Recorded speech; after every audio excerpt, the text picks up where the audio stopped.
All right, good evening. Tonight, we are having a hearing presided over by the Committee of the Whole with regard to the designated outdoor refreshment area. Before we get started, I'd like to ask the municipal administrator to come up and give us a very brief oversight of the process, because this process is a little different than other processes, just to make sure that we clearly understand. Sure. Good evening, City Council. We have before you this evening an application for a designated outdoor refreshment area in downtown Bowling Green. This was submitted to council on June 1. It has been advertised as prescribed by Ohio Revised Code Section 4301.82. And we have also given you that section of code so you can see the specifics that guide the designated outdoor refreshment area DORA process. The section of code is actually very specific and very helpful and really has been a nice guide to the people that have put this together. Generally, as you found in the application, the suggested boundaries for the DORA are on Main Street between Court and Clough Streets. Your application contains the properties and the acreage that is in there. We also have included per Ohio Revised Code a signage plan for you where we have to designate areas moving in and out of the DORA. Our Public Works Department would put up those signs should the DORA be approved. We are required to talk to you about the land use and the zoning in the downtown to see if it's consistent with a designated outdoor refreshment area. And as you have read in there, this is all B3 Central Business District, which is consistent and also matches our master planning and other efforts that we've done to create vibrancy in the downtown. And we feel that that is consistent. You are required to have at least 4 eligible liquor establishments within the DORA. There are actually more than that in this proposal, but we have included a list in here. You do meet that designation. The proposed hours of operation for the DORA is for it to run on an annual basis from the Friday of Memorial Day weekend until the end of the Labor Day weekend. Monday through Thursday, 4 until 10 p.m., and Friday through Sunday, 11 a.m. till 10 p.m. There's also included in there a public safety plan submitted in cooperation with the Bowling Green Police Division, a sanitation section talking about the removal of trash, and then rules that are specific for our DORA are in there as well. We've received numerous letters of support, both from businesses interested in participating, as well as other people who are charged with promoting business and activity in our downtown area. And so I think this is a requirement. This hearing is one of the Ohio Revised Code requirements that you allow the public to provide its opinion about the proposed application.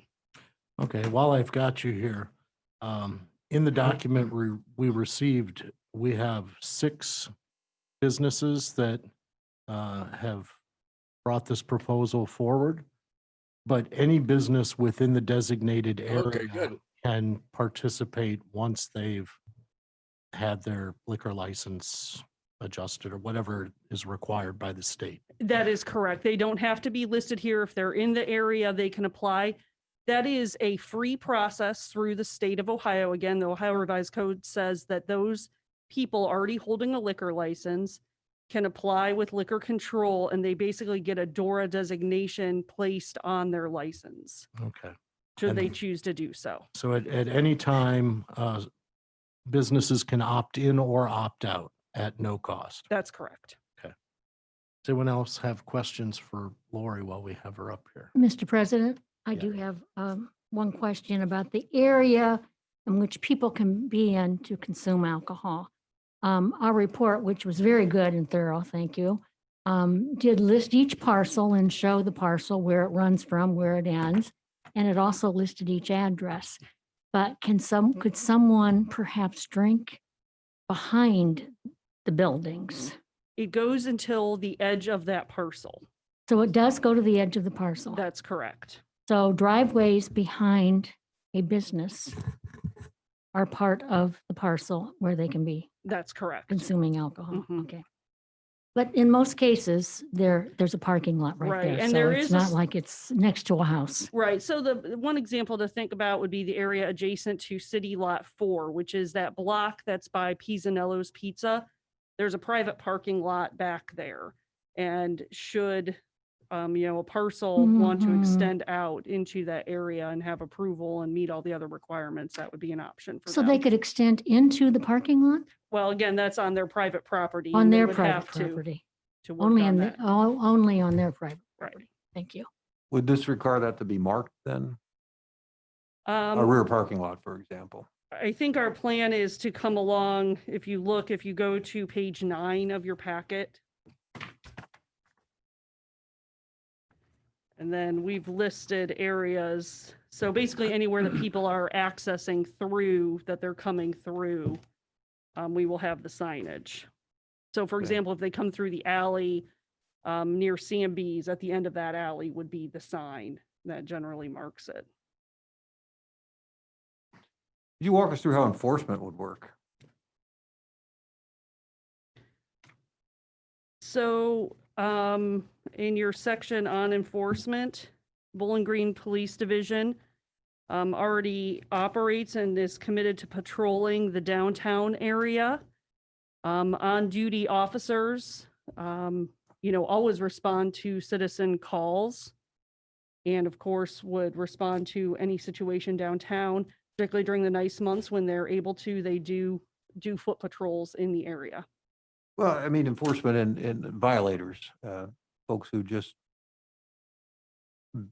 continue to carry their cup with alcohol in it past the designated time, for example. How is that That would be open container at that Right. point, if they're Just outside the under the designated current, area. current open container laws? Correct. Have we thought through, I mean, those Ohio law has also changed recently too on carryout, Mhm.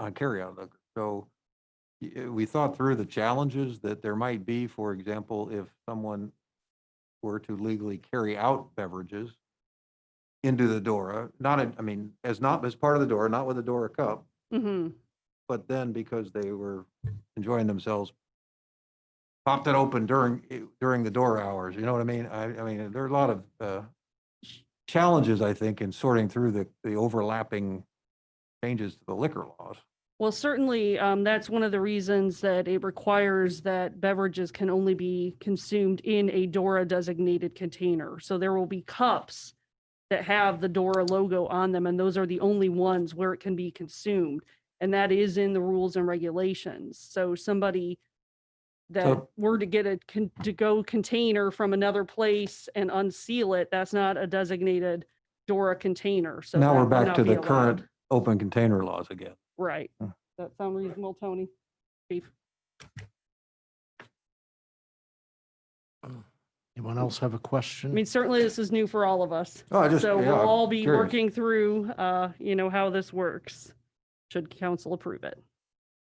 I had just a quick thought, Mr. President. I was surprised by the dates of the DORA, the little window that exists. Has there been any talk of maybe extending that, given the pandemic and the problems that businesses are going to face? I mean, I can't imagine that would be a local decision, but is there any thought that the state is revisiting that? Actually, that's not a local decision, or that is a local decision. Deciding the timing of the DORA is a local decision. Okay, so that could potentially be extended. I think the thought was to offer it in the warmer climate months and Mhm. also experiment and see how the process goes, and then look at, should we want to, make modifications, work with downtown Bowling Green, who we've been working with on this process, to see how it's going. And, that could be revisited should the downtown make that request of council, but you are able to change that locally. I see. So those dates, that is a local decision then, the holiday to holiday. That is correct. Yeah, great, thanks. But would not those changes require, they're wrapped into the DORA, so the process would start again with a review and a public hearing because the times, I mean, this is really a question. It sounds like I'm making a statement, but those times are tied to the DORA that we're approving, right? Right, the legislative body would have to approve Okay. those changes, so you would want to have another public hearing Okay. on any proposed changes. Mr. President, one further question. It was recommended to me by someone who helped organize the DORA in Toledo that we do a run-through to make sure things are in place orderly before we open it officially. Has that been considered by the city as a good thing to do? Have you discussed it at all? Help me with what that Well, would it'll look kind of like like. a dry run, a soft opening is what I want to use. A dry run, I mean, that's not the right word. We could all Soft walk around opening. with Cokes. Well, I mean, you could play role or I can get more details as to what they did, but they actually did one that they didn't advertise to the general public, is what he told me. Just to sort of test out the infrastructure. That's exactly what it was. Testing out that they could abide by the rules and regulations before the general public. Sure, came that's into something we play. could work with downtown Bowling Green on to look at. And I think that, a lot of this is going to be educating Mhm. our, those in the area, those working in the area and those businesses that are involved in it. Mhm. A very Yes. important component of all of this is the education. And we have a lot of flexibility with this in the sense that, as John was suggesting, if we do this for a while and it seems to be very effective, we can extend the dates that we allow it. Or if it turns out that it's a complete mess, we can shut it down. That is Oh. correct. That is allowed in here right at the end of this 4301.82 that we gave you. Section J gives you the authority to change and also revoke the license or even a portion of the designated area. Should there be a concern of some sort, you could amend that too. Okay. Is there anything else that anyone requires some clarifying from the municipal administrator? One additional question, Mr. President. On the cups identify the participants. Is there anything else that identifies them when they walk out of a bar? In other words, like a wristband, or is it just the cup? That's it? They Yeah, get the it's- official cup and that signifies that they're. Right. But the onus is on the business, just as anybody who holds a liquor license is responsible for only selling to somebody of age, that would be under them as well. Is the city concerned at all about challenges of the legal over 21 handing it to their 18-year-old buddy in the sidewalk outside the establishment? Mhm. This is a college town. Yes, I think that's something that's a fair assessment. On that topic, I think that the police are very accustomed to watching for that, being a college town. Well, on the sidewalk, this is all new. No one's accustomed. Right, this Um, is Yeah, new. not on the Yes, sidewalk. this is new, and I think it is something we're gonna need to keep an eye on. Of course, the police would be able to, check an age, right, chief, if, Well, your station, yeah, if you would, please. we go ahead and sanction this activity in the downtown area, we're going to need some level of reasonable suspicion before we stop and ID people who are doing this. We're not just going to go up to people and go, I see you have a DORA cup. I want to see your identification. I mean, I think we would have to have either a youthful looking person or some other indicator that they might be underage. Throughout the town on a Friday, Saturday night, this is pretty easy to deal with, but in a DORA situation where we're allowing this to happen, I think that restricts us a little bit more in how we go about enforcing that underage, that we would need some level of suspicion, as I indicated, to approach people and ID them. I could check with some of the other municipalities that have this and see how they're addressing that. I'd be happy to do that. But I would think just on its face, you know, Yeah. we wouldn't be carding people uh, unless they appeared to us to be very much under the age. Right. And I mean, this whole thing, as we start this, there's going to be a learning curve involved. And I would think that the limited hours of operations would also reduce any possibility or reduce the likelihood of that happening on a wide scale. And that's kind of why we selected those hours. Right. You know, it's before the prime bar time. Right. Yeah. Any other legal questions? Right, thank you very much. Any other questions from Ms. Treader? No? Thank you very much. Okay, before we continue to discuss amongst ourselves, Kay, have we received any public input? I do have one, but I see this gentleman is, up there to participate, so Okay. he may want to address you himself, Donald Shear. Okay, let's bring Mr. Shear in. Sure, we could do that. Okay, so, Jay, okay?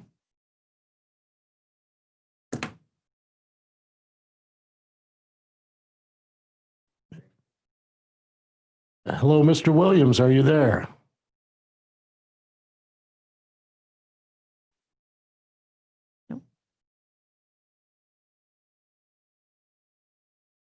Have himself on. We cannot hear you, Mr. Williams. Are you muted?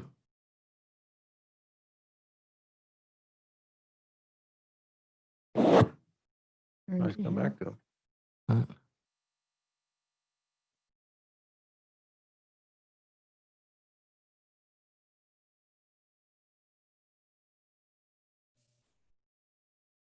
Greetings, Mr. Shear. Hello. Hello. What do you have for us this evening? Do you wish to address council, or do you want me to read the letter that you emailed me? I will read the letter myself. That's fine. Okay, all right. Yes. I'm representing the Black Swamp Green Team, which is the Northwest Ohio affiliate of Ohio Interfaith Power and Light, an interfaith organization that enlists people who recognize a stewardship responsibility for sustaining the earth and its resources. We meet monthly, and we are currently working towards the elimination of single-use, non-compostable carry-out containers. We urge the city administration to support a drop-off area for compostable plastics that could be used both if the city supports DORA and in place of the foam carry-out containers many restaurants use not only for drinks, but also for carry-out food. We believe that if compostable plastics replaced traditional foam packaging, the net cost for the city and for the restaurateurs and bar owners would decline.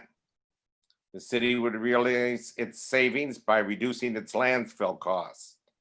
On campuses and in cities, research has shown that biodegradable plastics can be used and reused at a lower cost than the price restaurateurs and bar owners currently pay for the foam carryout packaging they typically use.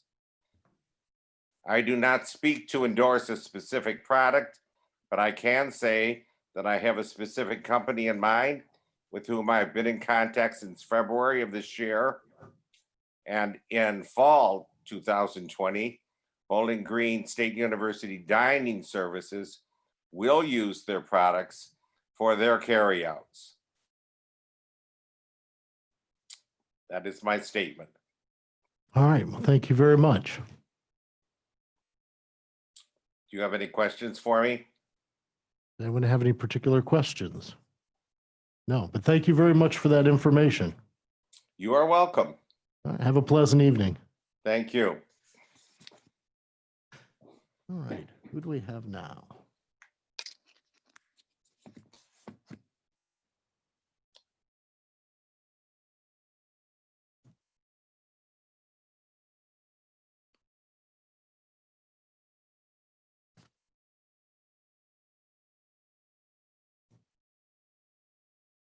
Mr. Spencer, you're on the air.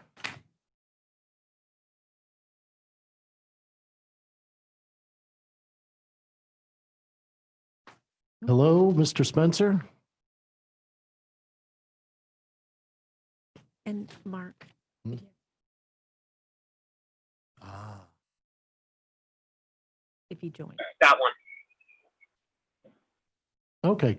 Could you please give us your name and address for the record?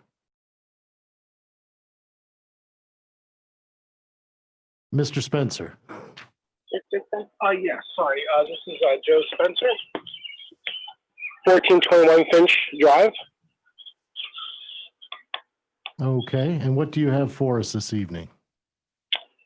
I kind of just saw that this was posted. I didn't know like the format of it, so I don't have any formal thing to say outside of that I think this is a great idea for the community, and the DORA is I think going to really help us, during this time, kind of recovering from the the construction for the past couple of years, and then with this COVID downturn. So just want to vocalize my support for the DORA. Okay. All right, well, thank you very much. All right. Thank you very much. Have a great night. You too. All right.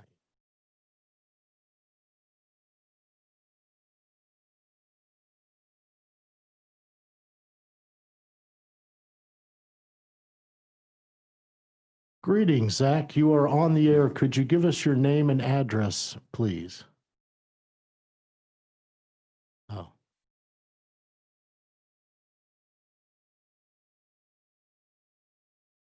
Oop. Is he gone now?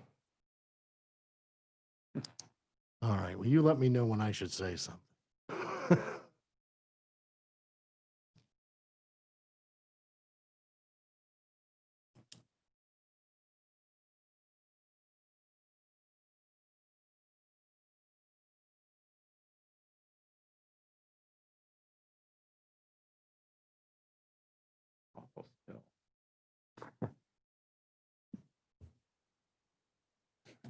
No blinking.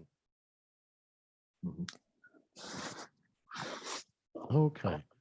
Hello, could you please state your name and address for the record?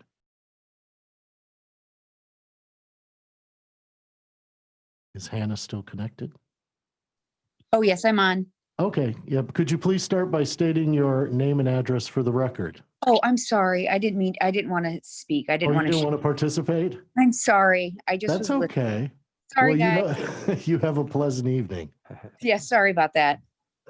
We even know that all these people want to talk, they just monitor.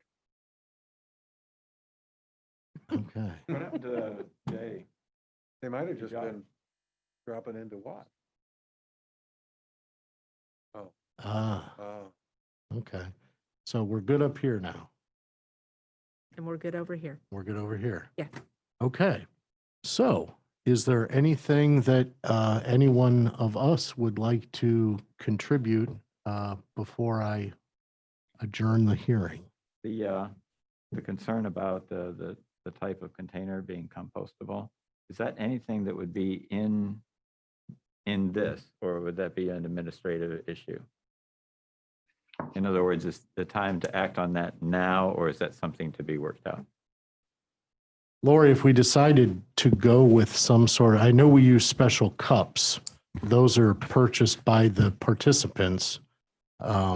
Actually, we're going to be working with Downtown Bowling Green Sid to purchase the cups. Okay. And Councilmember Phipps has been talking with us about compostable cups. Amanda Gambier, our sustainability coordinator, has done some research. But no, you are correct. That does not need to be in this approval. You're just approving what the law says. Right. But again, Tony Vetter, I expect that he would be on. He's going to be the one coordinating the cup purchases on the behalf of the downtown Sid. Okay. So this isn't something that needs to be included in the legislation. This is something that can be decided as we go forward. That would be our recommendation. Okay. Lori, does the city pay for the cups? Does downtown BG or do the bars? We have not determined that as of yet, but the thought was that either there would be a combination of the SID and the city together for this first time as a help to the businesses.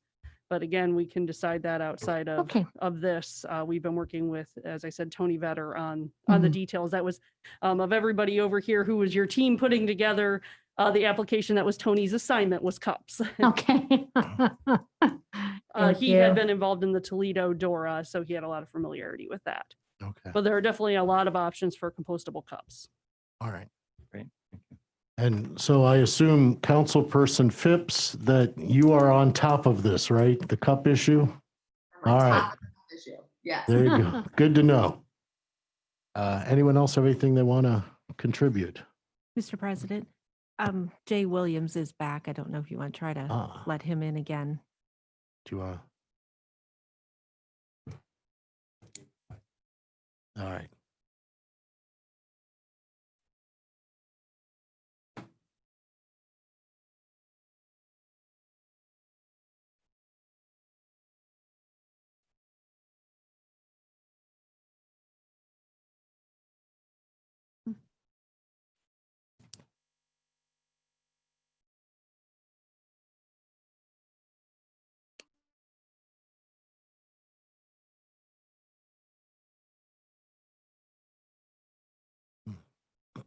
I do believe there's a bit of a lag between someone watching it on Zoom and someone watching it on YouTube. And that might be, Mr. Williams, can you hear me? I can hear you. Did you have something you wanted to contribute this evening? State your Yes, name and address, please. Okay, yeah, please state your name and address for the record. Jay Williams, 507 Lorraine Avenue, Bowling Green, Ohio. Okay, what do you have for us this evening? I was looking at the proposed area for the DORA and Mr. Williams, can you hear me? I can hear you. Did you have something you wanted to contribute this evening? There's the State your line. name and address, please. Yeah, please state your name and address for the record. Jay Williams, 507. Apparently, you're going to have to mute the audio on the YouTube video. Oh, Okay, what do you have for this evening? Are we good? We all good? I believe so. Okay, fire away. I was looking at the proposed area for the DORA plan, and it does not include the green space. Is that something that could be included, or was there a reason why it wasn't? I think originally what we were trying to do as we start this out is to keep the parameters very tightly defined, and see how things go before we would think about expanding it away from Main Street. Okay, is that something that could be changed in the future? That is definitely something that could be changed in the future. Okay, I was, just looking at the possible Firefly events and events in the future for the fall, and Right. looking at that green space as something that could definitely be utilized. So I was just, that was my concern, is that it should be included. But if you're concerned about problems with that, I'd just like to hear why.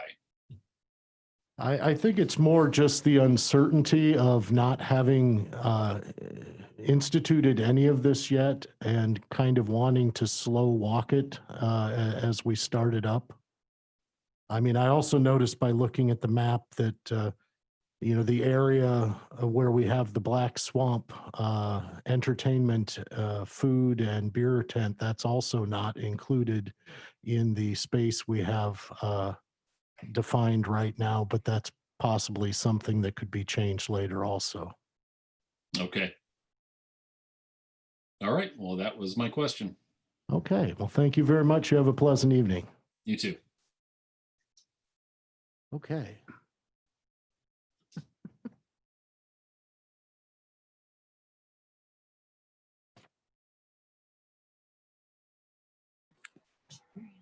Hi. Hello, could you please state your name and address for the record and then share with us your thoughts this evening? Yes. Hi there. I'm Mariana Matova, 820 Brittany Avenue. Okay, what do you And have for us? my husband and I own the clay pot for Morena Slada Bistro. Could you please And I just wanted to tell you, sorry, how You're gonna have to mute yes, YouTube. we're working on it.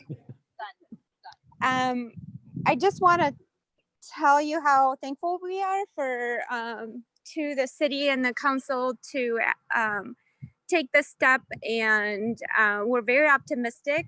It is going to help not only our business, but many businesses around us that don't serve alcohol. It also will bring community downtown, and it is a big step. So I just want to say how grateful I am for your work on this. Okay, well, thank you very much. You have a pleasant evening. You too. Thank you. All right. Do we have anything else? Anyone else? Could we just be told once again when you think the first one might take place, when all of the work is done and the footwork is done, and when we might be able to launch this?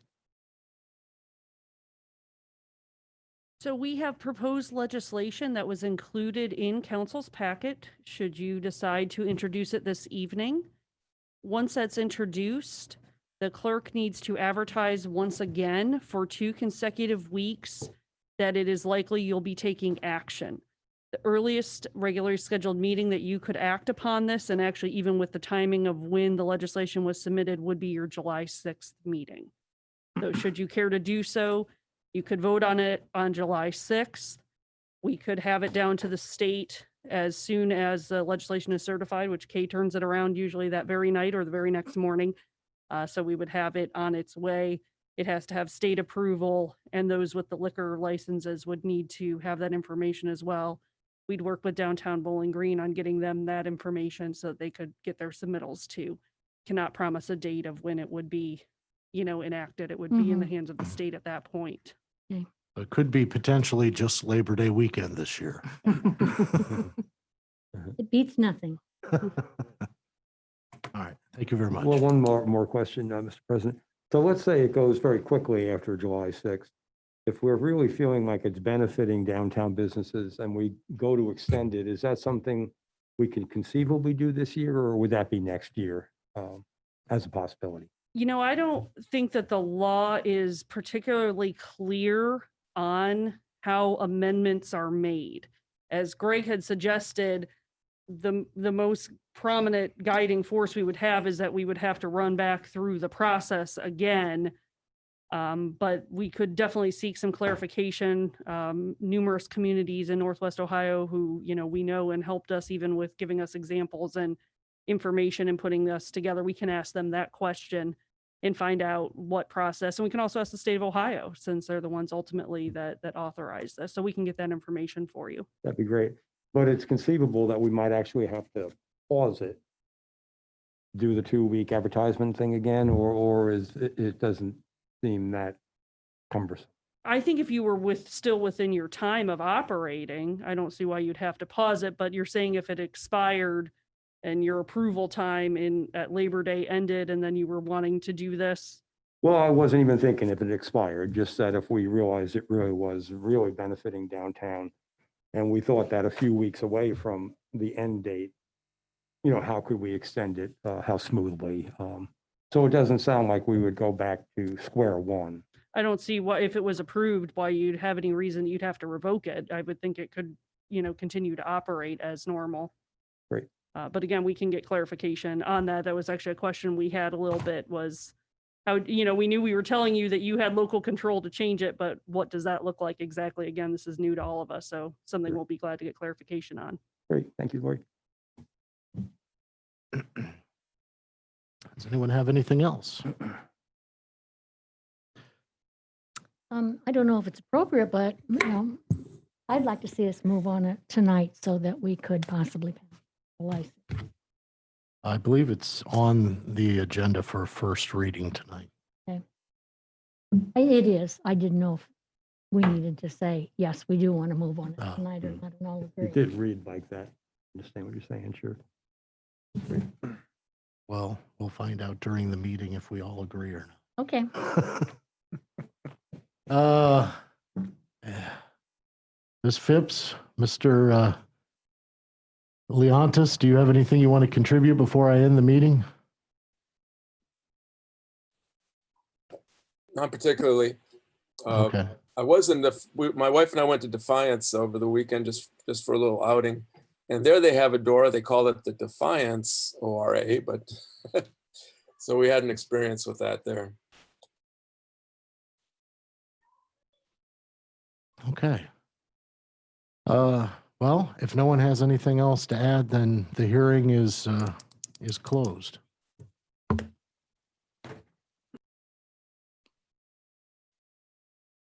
Pledge allegiance to the flag of the United States of America, to the republic for which it stands, one nation, under God, indivisible, liberty and justice for all. All right. Kay, could you call the roll, please? Harold, Here. Hollenbaugh, Here. Leontis, Here. Phipps, Here. Robinette, Here. Roland, Here, Zanfordino. Here. Okay. The minutes from our meeting on June 1st were distributed for your review. Are there any additions or corrections to the minutes? Mr. President, Ms. Phipps? it seemed like y'all couldn't hear me when I was participating last week, and then the notes indicate that I voted. So I don't know, just wanted to clarify. Could you guys hear me? It's been corrected. Got it. Sorry about that. No, that's okay. We could sense that you were voting. Yeah. Could do the thumbs up, thumbs down. Any other additions or corrections to the minutes? All right. Do I have a motion to approve the minutes?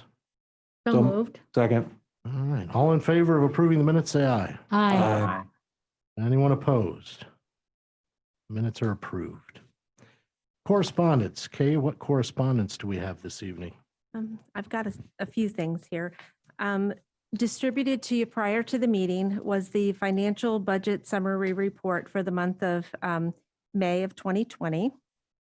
And then also distributed to you via email, and then also in front of you this evening is a board and commission appointment requested by Mayor Osbacher. And the appointment is to the Human Relations Commission for Anthony King for a term ending 5/31/21. And that requires your confirmation, please. Mr. President, Mr. Harold? I move that we approve Anthony King becoming a member of the Human Relations Commission. Second. Okay, it's been properly moved and seconded. All in favor, say aye. Aye. Opposed, same sign. Okay, welcome aboard, Mr. King. And then I also have two items. Well, this is for lobby visitation, so I'll hold on to that. Okay. That is all I have for correspondence. All right, which brings us to aforementioned lobby visitations.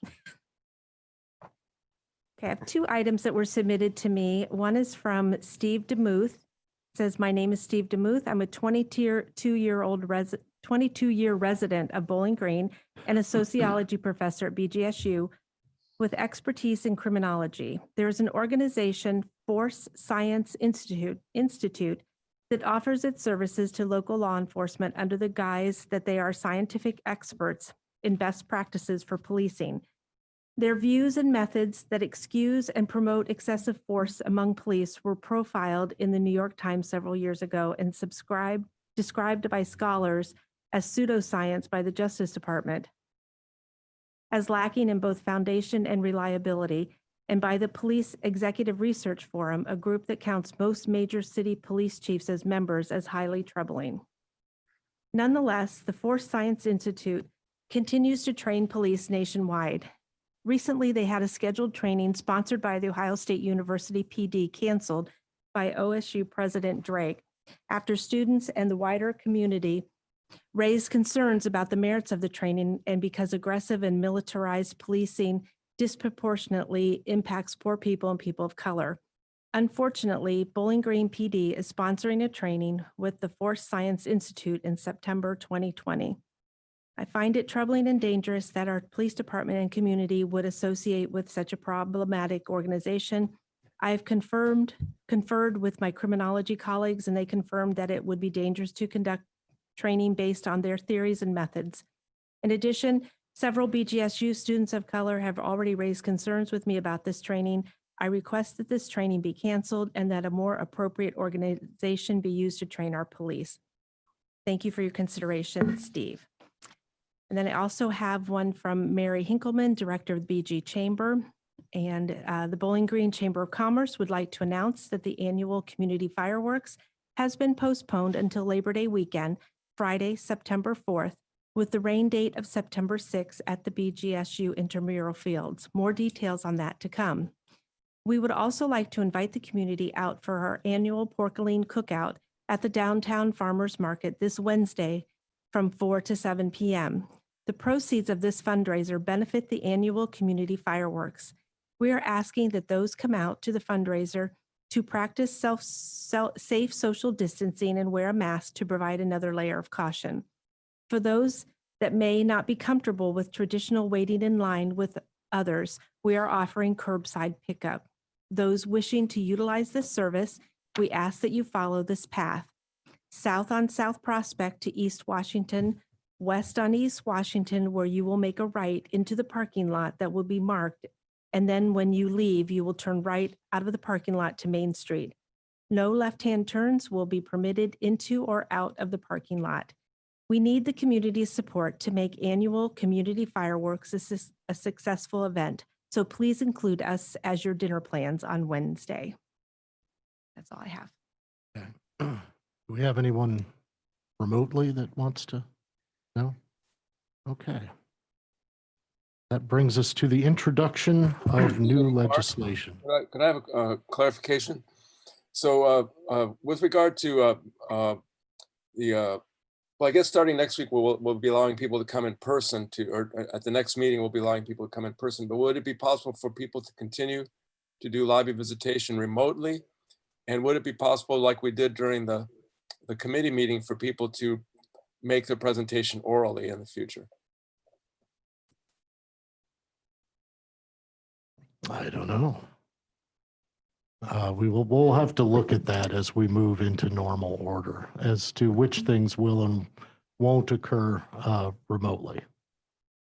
But I would say certainly next week, given that it's our first meeting back, that we probably should leave all options open for our next meeting. I concur. Okay. All right. So introduction of new legislation. Mr. President, Mr. Robinette. I have from the Finance, Ways and Means Committee, one resolution and an ordinance. A resolution authorizing the city of Bowling Green, Ohio to accept funds for local governments through the Coronavirus Aid, Relief, and Economic Security Act, or CARES Act, Ohio House Bill 481, and affirming that all funds received will only be expended to cover costs of the municipality consistent with requirements of Section 5001 of the CARES Act, and establishing Fund 2010 Local Coronavirus Relief Fund. And I have an ordinance for cleaning of streets by special assessment. Mr. Chairman, from the Committee of the Whole, I have an ordinance enacting and adopting 2020 S-12 supplement to the Code of Ordinances for the City of Bowling Green, Ohio. All right. Thank you very much. Mr. President, Mr. Harold. I have a resolution from the Council Committee as a whole, resolution creating a designated outdoor refreshment area, DORA, for downtown Bowling Green and enacting regulations. Okay. Mr. President, Mr. Zanfordino. from the Community Improvement Committee, we have a resolution adopting and authorizing an amended community development block grant Housing Policy and Procedures Manual.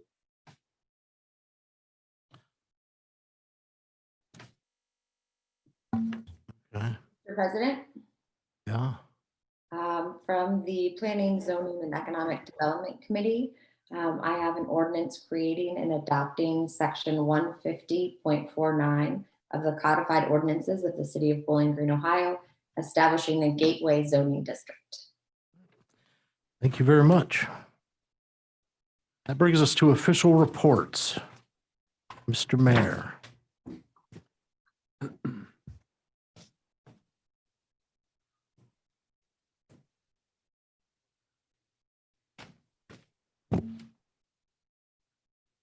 Good evening, council. I'm going to take my mask off so I'm not so muffled. Good to see you all tonight. You have some information in front of you that I asked Joe to prepare and present to you.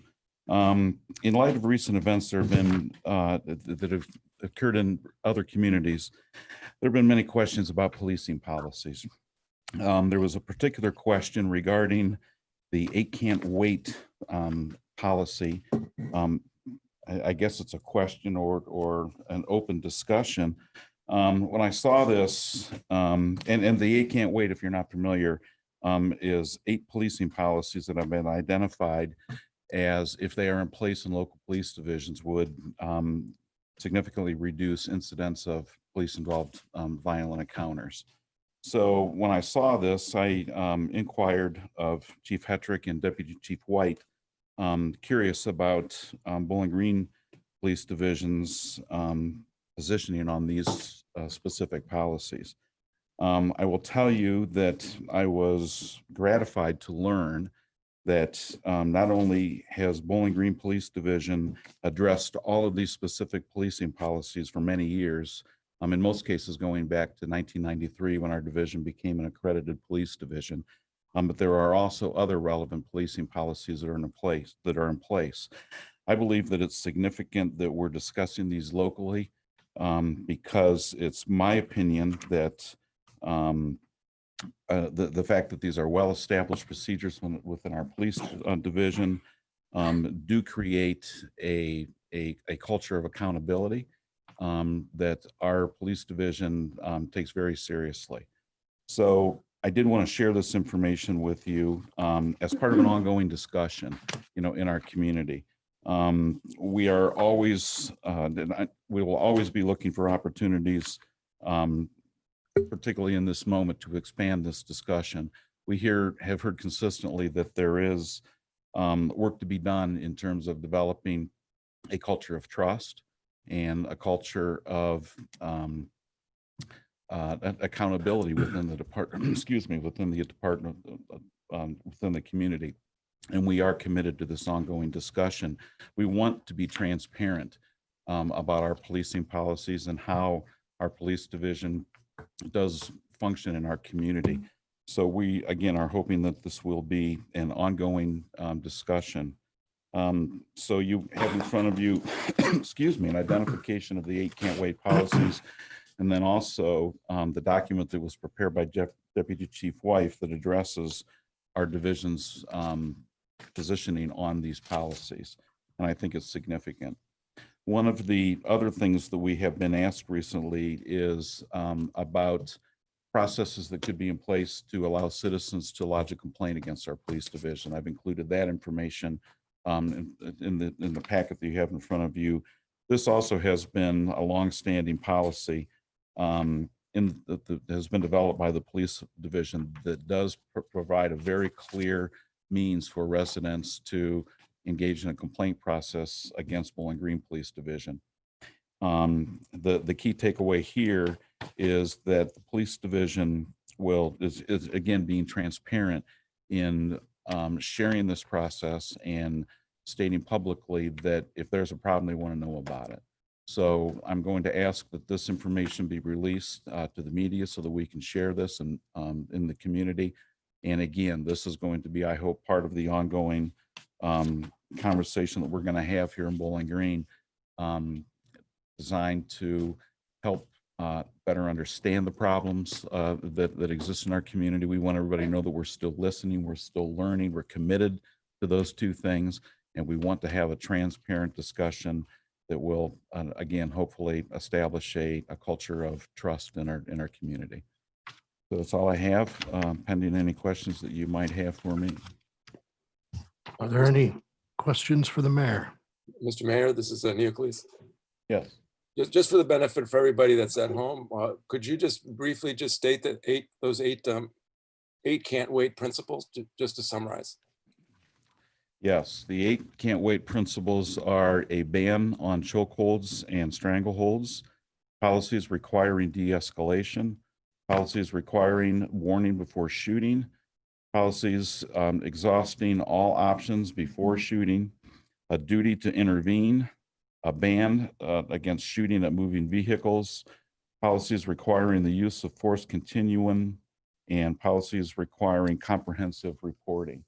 I should say that, and again, Mr. Leontis, the document that you did receive provides a more detailed explanation of the specific policy position for the BGPD. Again, I want to emphasize that these policies have been in effect in Bowling Green for a very long time. And I think that's something that we should be very proud of, the fact that many years ago, the leaders in the police division saw the value in accreditation. We are accredited by a national organization who reviews not only our policy positions, but also adherence to these policies on an annual basis. Thus, the reporting, comprehensive reporting aspect of this is very important, because this reporting that details all encounters with police and the community is reported extensively and is reviewed by our accrediting agency to make sure that compliance is being achieved continuously, which it is. Thank you very much.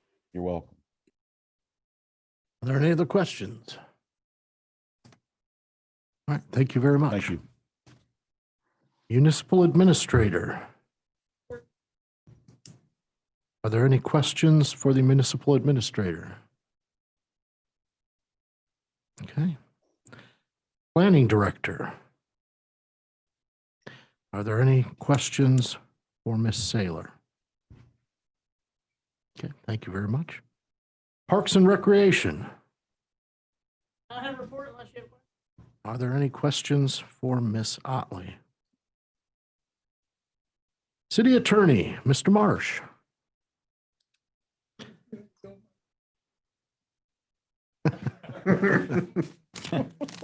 Any questions for Mr. Marsh? Okay. Utilities Director, Mr. O'Connell. Only item I have is the consumer confidence report for our water quality from the treatment plant is now online, so customers can see the CCR for the 2019 year. That information is included as a web link on the utility bills that were being mailed this month, and we're not sending paper copies anymore. We just did the same process last year. We used to send paper copies every year, but that's quite expensive and adds to our costs. And EPA does allow for a electronic distribution going forward. So we took advantage of that last year, and we're doing it again this year. It's also on the city's website, the homepage, and it's also on our historical CCR website as well. So there's multiple places where somebody can go get that document if they want to see that. So that's all I have.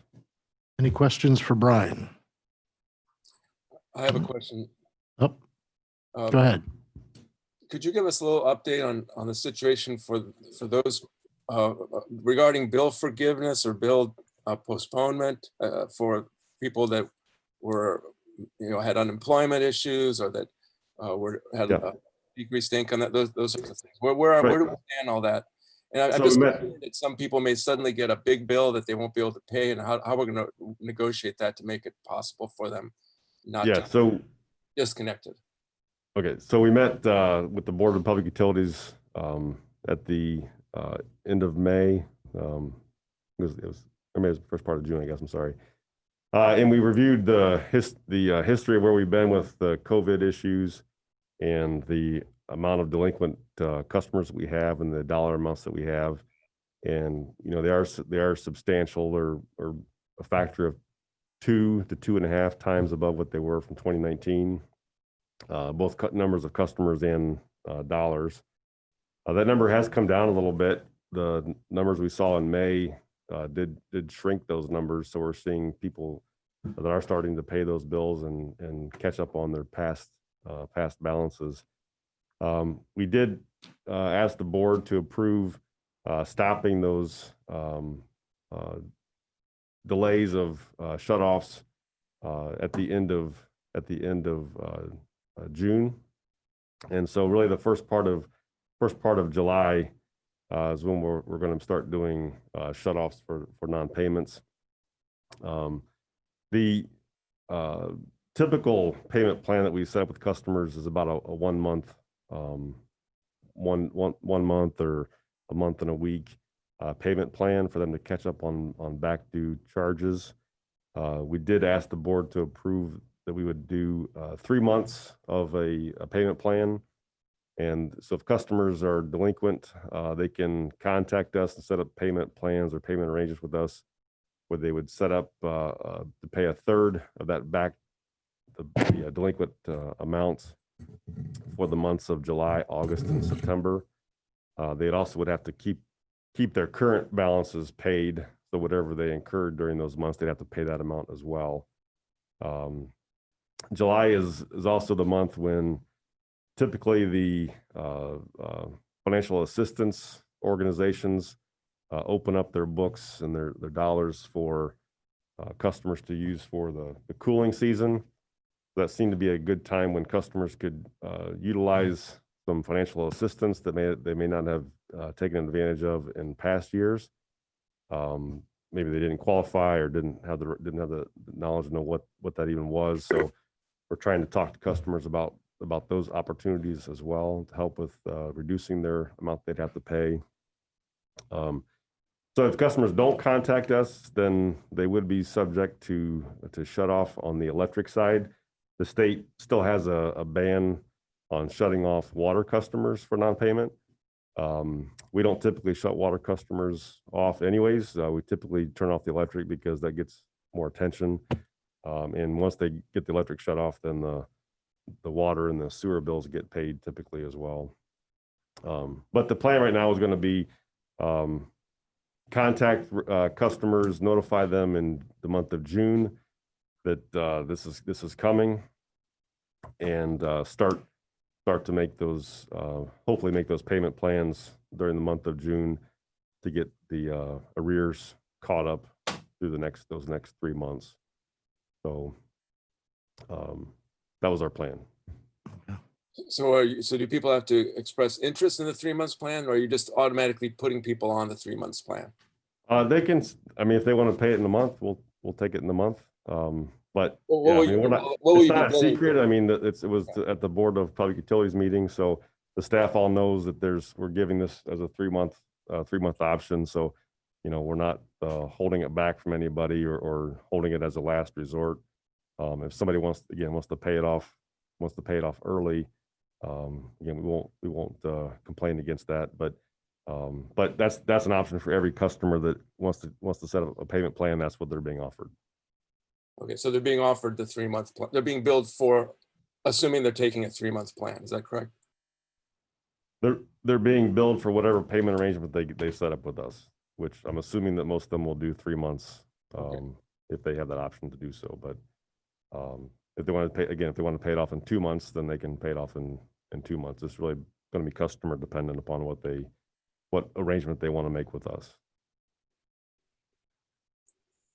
Okay, thank you. So Brian, people that are in arrears will get a letter stating the 3 month when they window contact, yeah. So they're going to get we used to send bills out, and there would be the little post-it card or post-it note on top of the bill saying your account is delinquent. Those are going back on the bills for the month of June, making sure that they're aware that they're delinquent. There's phone calls that are being made as well. And through social media and these kind of public information outreaches. We're trying to let people know that, please contact us. If we don't hear from you, we don't know what your situation is. And, but we cannot, as I expressed to the board, we really can't continue this forever indefinitely. We're starting to see businesses open up.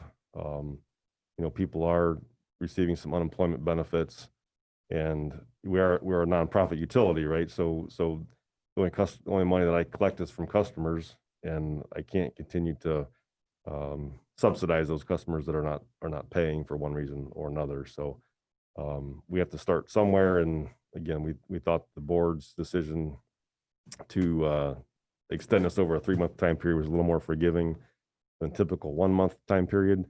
And I'm sure it's going to help some people to make those payments.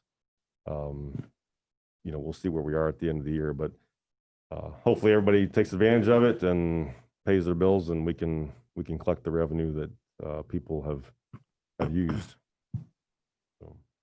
And you said that if that there are assistance programs available that people are made aware of if they're having difficulty. Yeah, so when they contact us, we typically direct them to the HEAP or Salvation Army. If our own customers want to help in that situation, they can donate to our MuniPal program as part of their utility bill, and those dollars go to Salvation Army, and then they directly help Bowling Green customers to assist them with their utility bills if they need that support. You can donate to that one time. You can do it every month as part of your standard utility bill. It's just another adder that you get to choose to put on there. So if you are interested in helping your fellow neighbors and paying utility bills, we have the MuniPal program. That's an opportunity for everybody. But we make sure that customers are aware of what programs there are, who to contact. Our staff in the billing office talks with them, with those offices on a regular basis, about customers that may need help or what their situations are, how much do they owe, confirming information back and forth, those types of things. Brian? Yes. I'm just looking at the website right now, and the MuniPal form is a PDF. Is there any way we can make that just a fillable form on our website? I feel like a lot more people would be willing. Yeah, we did talk about that. I have a little concern about, if someone went on there and filled a form out for somebody that didn't know they're getting the form filled out. So the paper form does require a little extra step, but I don't know that we've seen a major, anybody saying that they wouldn't do it because there's the paper or PDF form versus an online fillable form. I guess I just have some concerns about a little bit about security. And if I signed you up, for example, and you weren't aware that you were getting signed up for MuniPal, does that cause some concerns? Or so there would have to be some interaction from us to the customer to verify this really was the person that filled the form out. And so one thought is, well, the paper form, when they submit that, that's sort of they're reaching out to us saying that, yeah, we want to, and we'll take that form by email as well. Mm-hmm. They don't have to bring it to our office, but there's always the Dropbox as a possibility. But we'll keep looking at the online fillable forms. But some of our documents are online fillable forms. I think our sign up for service is online and disconnect is online. So maybe that's okay. But we'll keep thinking about that option. Okay. Are there any other questions? All right, thank you very much. Okay, thank you. Public Works Director, Mr. Kraft. I saw Sharrow's going down today. That's right. Some work we've been doing this spring, the sewer division had replaced some sewer laterals on Clay Street. So shortly after that was complete, we removed and replaced the curbs on Clay Street just down the road here, repaved the street, repoured new drive approaches, new driveways, and now both sides have a 5-foot wide sidewalk on both sides of Clay between Main and Grove. Now we've moved over to do 50-50 sidewalks. We're on Frazee right now. We got some on Ada, Morning Dove, all over town basically. and getting ready once water department's done with the water line on South Maple to go back and do pretty much the same thing on South Maple we did on Clay Street for the rest of the summer. Sharrows, as you mentioned, there's 29 sharrows are being painted on Manville between Wooster and Napoleon. And there are 10 sharrows on Thurston between Wooster and Ridge. And later this summer in August, we have a contract with Shelley Company to come in and mill and repave Thurston from Ridge to Poe. Those will get thermoplastic sharrows. So essentially by that time, all of Thurston and all of Manville will have sharrows. So you could pretty much get from Poe to Napoleon on that corridor as well. Corresponding with the sharrows, we have signs coming for the bikes may use full lane. Those will go up where the sharrows are currently being painted. And then later on, we'll do the section that gets paved on Thurston later this summer. So that's my report. If you have any questions of me. Brian, I just want to commend you and your department on a fantastic job on Clay. Yeah, it turned out well. It's beautiful. Thank you. Could you do the rest of the city now? Yeah, that's part of the plan. Yeah, no, seriously, it's very well done. I really appreciate it. Well, the nice thing is Brian's guys got on it real quick and got that done, and our guys did a good job. And the best part of it is they take pride in their work, and we can get a lot of it done a lot cheaper than we can just hiring it out. And these guys really get after it and take pride in their work, and I think that kind of shows. So appreciate that. Definitely shows, and it's a great example of one of the ways that we can attack neighborhood revitalization is, I tell you, new curbs, roads, sidewalks, really nice. Well, we were working there and it happened to other places. 3 people started, one was paving their parking lot and other people were fixing up their yards, fixing their fence. It almost spurs other things to be done. And it's a nice thing to have happen, I think. So thank you. Appreciate it. I have a couple questions. Hi, Brian. I noticed I took a walk. I noticed a couple places I've seen the permeable sidewalks. Now, is that something that we're testing out? Are we planning to do more of those? Or I think what you're seeing, that's called FlexiPave. yeah, it's sort of like it's like walking on rubber or something. Yeah, the whole purpose there is it's made of recycled rubber tires and it has a binding agent in it. Mhm. And instead of putting concrete back around a tree, the tree roots heave the sidewalk. You put the flexible sidewalk there, and that usually will prevent the sidewalk from reheaving, and you don't have to go back every 3 or 4 years to fix it. And the beauty of it is water permeates right through it, so it helps the tree roots, and air can get to the tree roots as well. So our arborist loves it. We like doing it. It takes a little bit more time to put it down, but in the long run, if you don't have to keep going back there over and over again, and you can keep the tree, we think it's a good thing to use. So we usually have a lot of those set up to do on a certain day. We mix up a whole lot and get them all done at once in the summer. So appreciate that. Yeah. Okay, so those are going to be especially around trees. We're not planning to do everything that way, just around the trees. Just around trees. You do about 10 feet in length to preserve the tree roots. Yeah. Right, that explains it. That's good. Is there any thought about using those in larger areas like parking lots that are public parking lots at this point? Well, it's very expensive. What's the problem with the freezing situation we have here? Really, the biggest problem with those, and there's other permeable products on the market, is you really have to maintain them to keep the pores clean. Because once you get leaves and grass debris in there, that'll fill those up. So a lot of that is care and maintenance on making sure those parking lots stay where the water can drain through. Most of the time, they're usually fairly expensive up front. Okay. The pump station we just moved out on East Wooster last year has a paver system that has sand inside the pavers, and you put a little bit of dirt on top. So the grass will grow on top.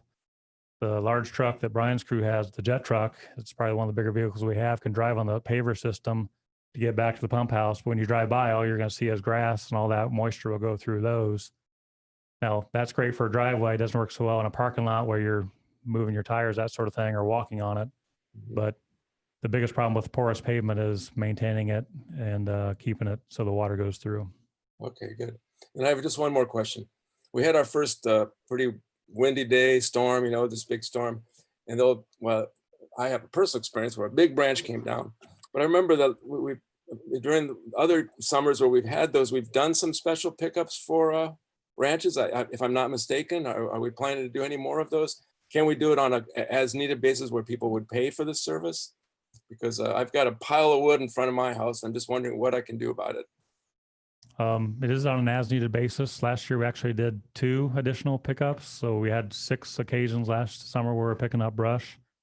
We didn't have any damage to any city trees of substantial. We do have another one coming up in September and then another one in October.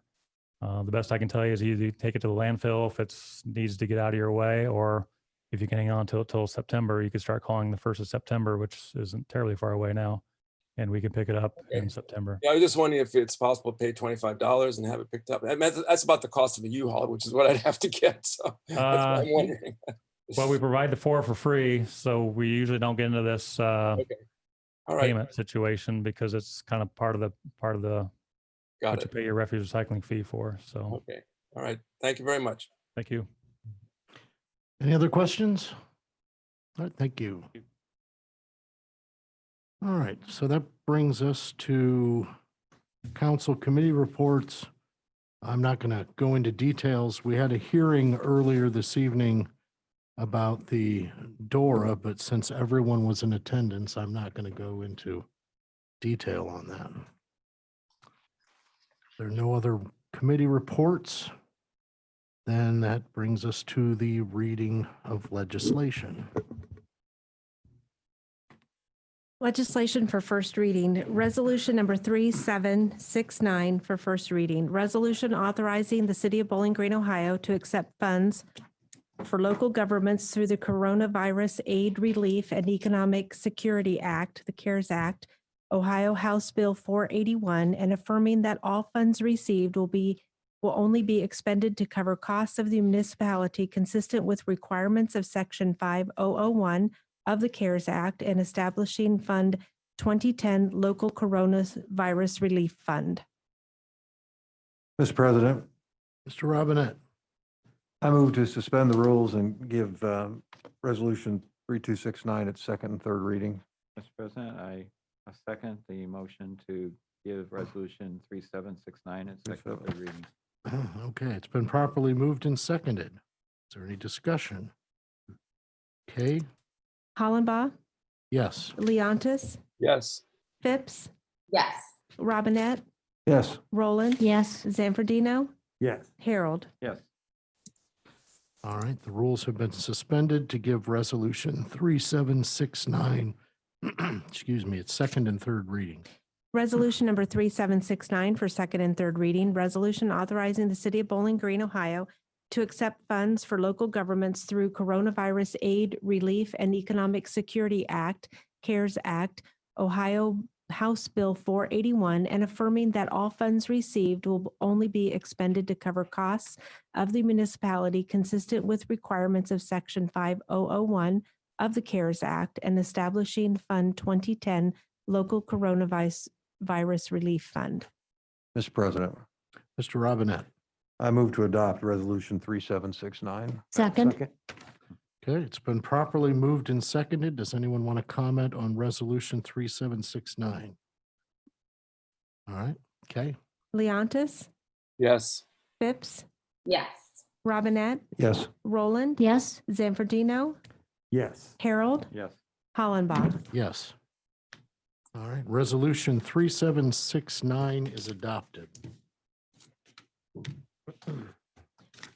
Resolution number 3770 for first reading, resolution adopting and authorizing an amended Community Development Block Grant Housing Policy and Procedures Manual.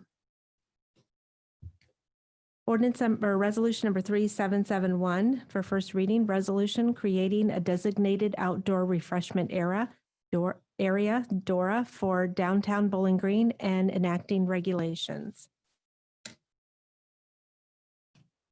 Ordinance number 8853 for first reading, ordinance for cleaning of streets by special assessment. Ordinance number 8854 for first reading, ordinance enacting and adopting the 2020 S12 supplement to the Code of Ordinances for the City of Bowling Green. Mr. President, Ms. Rowland. I move we suspend the rules and give ordinance 8854 its second and third reading. Second. It's been properly moved and seconded. Okay, could you call the roll? Phipps, Yes. Robinette, Yes. Roland, Yes. Zanfordino, Yes. Harold, Yes. Hollenbaugh, Yes. Leontis. Yes. Mr. President? Miss Rowland. I need to move- read it first. Oh, excuse me. Go ahead. Ordinance number 8854 for second and third reading, ordinance enacting and adopting the 2020 S12 supplement to the Code of Ordinances for the City of Bowling Green, Ohio. Now, Mr. President, Miss Rowland. I move we enact, I make a motion that we move to pass ordinance 8854. Second. Properly moved and seconded. Is there any discussion on ordinance 8854? Seeing none. Kay? Robinette, Yes. Roland, Yes. Zanfordino, Yes. Harold, Yes. Hollenbaugh, Yes. Leontis, Yes. Phipps. Yes. Okay. Ordinance 8854 is adopted. Ordinance number 8855 for first reading, ordinance creating and adopting section 150.49 of the codified ordinances of the City of Bowling Green, Ohio, establishing the Gateway Zoning District. Mr. President, Ms. Phipps? do we need to set a public hearing on this ordinance tonight? Or is that something we can do outside a public meeting? We can set the Yeah, hearing we need to anytime we schedule want. the public hearing. Right. Okay. We don't need to do it right now. Well, we need to schedule it so I can advertise it. So yes. Well, okay. Would you like to Okay, pick a date? So I believe Kay told me that July 20th at 6:15 is available. Is that still correct, Kay? That is correct. Okay, great. Let's plan on that. Okay. Legislation for second reading. Resolution number 3766 for second reading. Resolution adopting the estimate of revenues for the year 2021. Resolution number 3767 for second reading. Resolution authorizing the mayor to submit an application to request funding from the U.S. Department of Commerce, Economic Development Administration for the Woodbridge Business Park infrastructure improvements. Mr. President, Mr. Robinette? I move to suspend the rules and give resolution 3767 its third reading. Second. Okay, it's been properly moved and seconded. Kay, could you call the roll? Roland, Yes. Zanfordino, Yes. Harold, Yes. Hollenbaugh, Yes. Leontis, Yes. Phipps, Yes. Robinette. Yes. All right. Rules have been suspended for resolution 3767. Resolution number 3767 for third reading, resolution authorizing the mayor to submit an application to request funding from U.S. Department of Commerce, Economic Development Administration for the Woodbridge Business Park infrastructure improvements. Is there any discussion on resolution 3767? Greg needs to make a motion to adopt. Mr. President, Mr. Robinette? I move to adopt resolution 3767. Second. Yeah, it's been properly moved and seconded. Kay, could you call the roll? Zanfordino, Yes. Harold, Yes. Hollenbaugh, Yes. Leontis, Yes. Phipps, Yes. Robinette, Yes. Roland. Yes. All right, resolution 3767 is adopted. Resolution number 3768 for second reading, resolution adopting amendments to community development block grant citizen participation plan for the city of Bowling Green. Ordinance number 8850 for second reading, ordinance authorizing the municipal administrator and the utilities director to seek qualifications and/or advertise for bids and enter into a contract or contracts for design, engineering, right-of-way acquisition, construction, and other services relating to the Economic Development Administration grant funding projects.